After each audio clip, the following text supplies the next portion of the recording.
Hello students, myself Shrimati Bhosle SS from MJS College Shrigonda. In this lecture we will be studying standard 12 chemistry chapter number 9 coordination compounds, and in this lecture we will be covering the topic isomerism in coordination compounds and stereoisomers. So let's begin first with the definition of isomers. Now, isomers we know are the different compounds having the same molecular formula but different arrangement of atoms.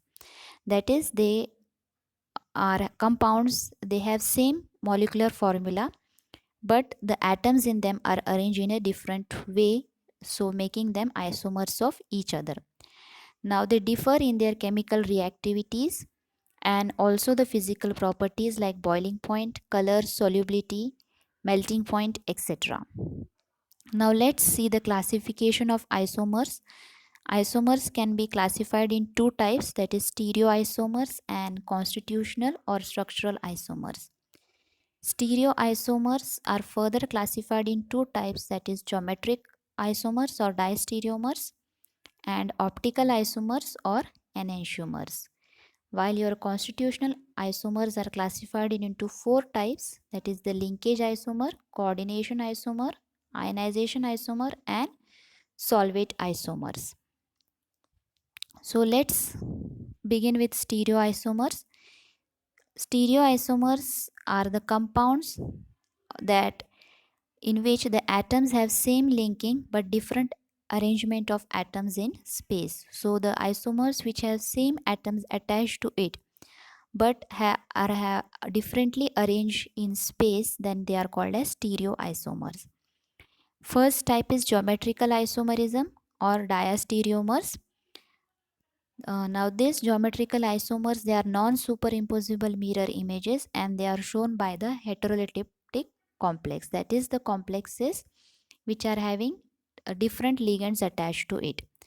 Now these are of two types, that is cis isomers and trans isomers. Cis isomers are the isomers where your identical ligands occupy the adjacent position, that is the same ligands they occupy the adjacent position, while trans isomers are the isomers where your identical ligands occupy the opposite positions, that is the same ligands they are occupying the opposite positions.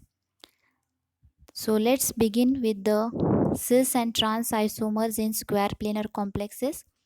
Now these are shown by the type Ma2B2 and Ma2BC types of complexes, where M is your metal, A, B and C are monodentate ligands. The first example is of Ma2B2 type. Here platinum complex example is taken. So M here over is platinum, A ligand is NH3 and B ligand is chloride. So this complex exists in two forms as cis and trans isomer. In cis isomer you can see two chlorides or two ammonia molecules, they are occupying the adjacent position, and in trans isomer both chloride and ammonia molecules, they are occupying opposite positions in the complex. So these are the cis isomer and trans isomer.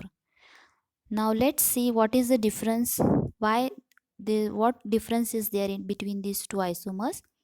Cis isomer is more soluble in water than trans isomer. So trans isomer is less soluble as compared to your cis isomer.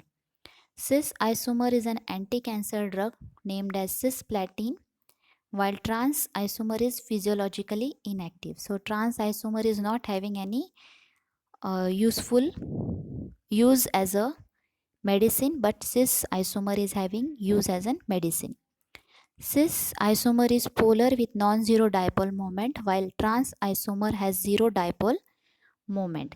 Now here the chlorides are occupying adjacent positions, so their dipole moment do not cancel out. Similarly, ammonia is also occupying the adjacent position, so their dipole moment is not cancelling out in cis isomer. While in trans isomer, what is happening? The dipole moment of one chloride is being cancelled by the dipole moment of other chloride ion, while the dipole moment of one ammonia is cancelled out by the dipole moment of another ammonia. So trans isomer is having zero dipole moment, while cis isomer is having some dipole moment. Now moving to the next type, that is Ma2Bc. Now here M is platinum metal, A ligand is ammonia, A ligand is chloride, B is ammonia, and C is water. So this is the cis isomer and this is the trans isomer. In cis isomer, chloride ions is occupying the adjacent position, while here in chloride ligands are occupying the opposite position. Now this cis and trans isomerism, they are shown by square planar as well as octahedral complexes, but the tetrahedral complexes, they do not show cis and trans isomerism,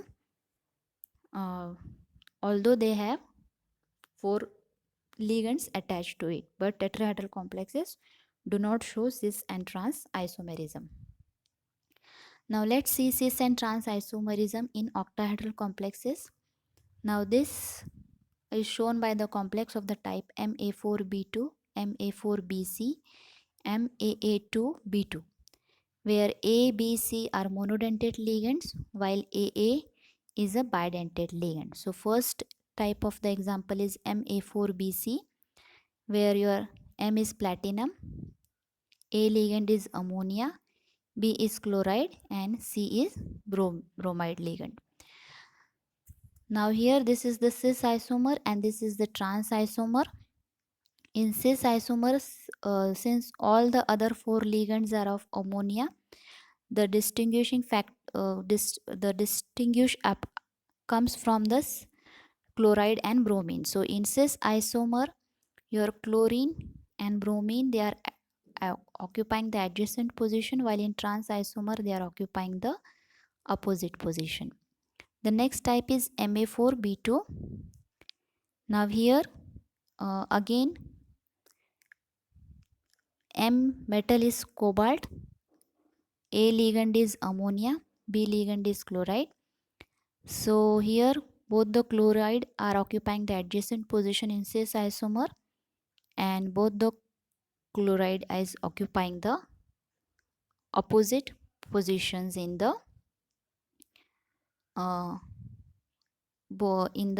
trans isomer. Now next type is MAA2B2. Here M is cobalt, AA, that is it is a bidentate ligand, here it is ethylene diamine, and B, that is a monodentate ligand, is chloride. Now here the chlorine ions or chloride ions, they are occupying the adjacent position in cis isomer, while in trans isomer they are occupying the opposite positions. Now moving forward to the optical isomers, they are also called as enantiomers. Now the optical isomers are the complex molecules which forms non-superimposable mirror images. They are known as optical isomers or enantiomers. They differ in the only one property, that is they are having identical properties but differ only in one property, that is their response to the plane polarized light. Now enantiomers are of two types.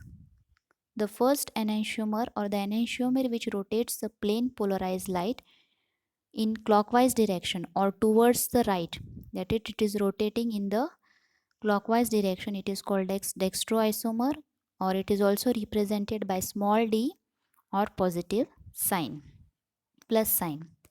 Okay, or the enantiomer that rotates the plane polarized light in anti-clockwise direction or towards the left, it is called as levoisomer. It is represented by small l or minus sign. So there are two types of enantiomers, dextrorotatory and levorotatory. The one which rotates the plane polarized light towards the right, or if we can say in clockwise direction, it is called as dextrorotatory, and if it rotates the plane polarized light in anti-clockwise direction, that is in left direction, then it is called as levoisomer. Let's see the example of optical isomerism in octahedral complexes. Cobalt example is being taken. Cobalt, ethylene diamine, 3 molecules are taken And if you see, these are the two enantiomers of this complex. They are mirror images of each other. Now next, octahedral complexes existing both as geometric and optical isomers. Now this is the complex that is platinum Cl2 ethylene diamine 2 molecules with charge 2 plus. Now this complex exists both as cis isomer also and trans isomer, so it is showing geometrical isomerism. But its cis isomer is also existing as an optical isomer. Cis isomer, if you observe, it can exist as mirror image. So cis isomer is showing optical activity, while trans isomer do not exist as optical isomers. So this example or this complex is showing both geometrical isomerism also and optical isomerism also. Now the square planar complexes, they do not show enantiomerism since they have mirror plane and axis of symmetry. So the square planar complex, we know it metal is attached to 4 ligands and they are in a plane, so they do not show enantiomerism, and they have, since they are having mirror plane and axis of symmetry. So with this we come to the end of this lecture. Thank you.